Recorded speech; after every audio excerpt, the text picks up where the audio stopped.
Okay, so welcome everybody. Today we're going to be talking about the power of the womb and what exactly that is.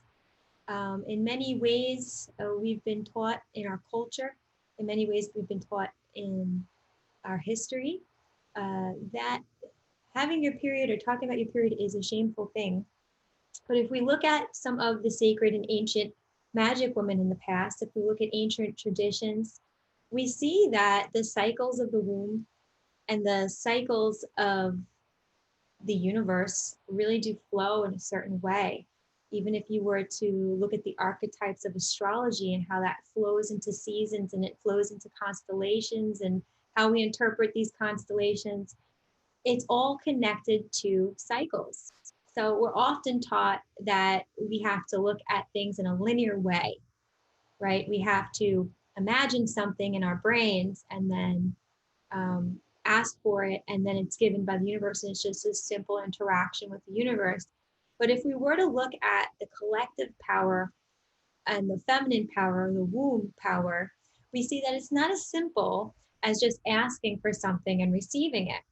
That because we are the collective feminine, because we were born with wombs, and because the eggs that we were born with were basically are inside of the wombs of basically our grandparents had when they had our parents, we were inside of the wombs of our parents, and so we were inside of our grandparents. In many ways we're interlaced, particularly because when we're born, all those possibilities, those genetic possibilities are with us, and so we're very much tied to this ancestral lineage of the womb. And there is a very specific way, there's a very specific um, process to tapping into this power and clearing it, clearing the energy, and going through the collective feminine, and trying to figure out, okay, well, how is my cycle? How is my cycle of fertility and my sexual energy connected to the energy of the universe? How is it all connected? Okay, so link below is the journal link that you can take yourself through, and it kind of plots out each day of your cycle. And I do want to talk a little bit about manifesting first. So for those of you who've never manifested or understand what it is, or aren't familiar with the law of attraction, it's the idea that our thoughts are powerful.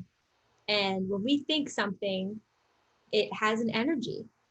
And just by the way that we exude that thought and just think that thought, it paves a path for us almost and attracts certain material, certain people, certain communities, because our thoughts maintain a certain vibration. And as we vibrate at a higher level, other people commune with us in that higher level.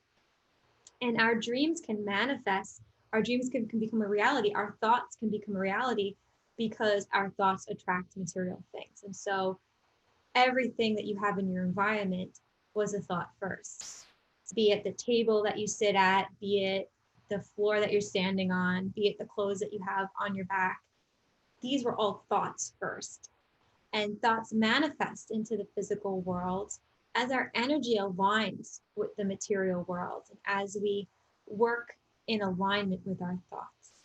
There is a magical thinking out right now that if you think something hard enough, it will happen. Or if you think something long enough or with ease enough, it will happen. And we see as women that with our womb space, we are the most powerful manifestors on the planet. And if just by that simple belief and that simple knowledge that we are the most powerful manifestors, we basically are going to release any energy that doesn't serve us anymore. And we're going to start to learn how to plant the seed of consciousness into the womb space. We're going to do a little bit of an exercise with that as well as we go forward. So what's a yoni? This is a Sanskrit word that basically takes in the ovaries, the cervix, and all the different parts that have to do with the genitalia. So I'm not just talking about the vagina or the fallopian tubes, or I'm talking about all of it. All of it is what we would consider your yoni, would we consider your feminine powerhouse, all the things that make you feminine. It's that. We often get caught up in the conditioning of, well, I'm a woman and I need to do this and I need to act this way. And women being feminine is soft and receptive. But as we go through the cycles of the womb, we learned that being feminine is everything. It's not just feeling receptive all the time. It's not just sitting and waiting. Being feminine is, and having the yoni and having that energy in us is a process. It's a process of rebirth and death constantly, over and over and over again.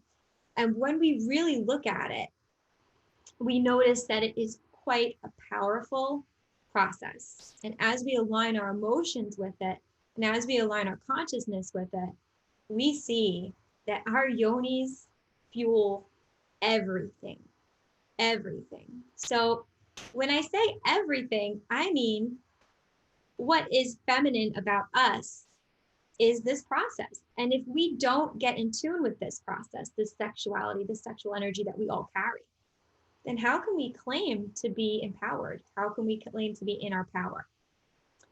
And so there is a disease out there, and I know about like 80% of women have it. Might be higher now. I know when I was younger, a lot of women were complaining that they had HPV, right? And this is a disease that affects the cervix. And we see often that when we manifest diseases in our bodies, it is in alignment with the thought patterns that we have. It's in alignment with the thoughts that we pursue and align action with, right? So with HPV, for example, it's the boundary, the cervix is the boundary between your womb space and what comes into it, okay? And it's infected. When the boundary is infected, it's basically showing that we have had poor boundaries with men in many ways, right? And we can go the opposite way.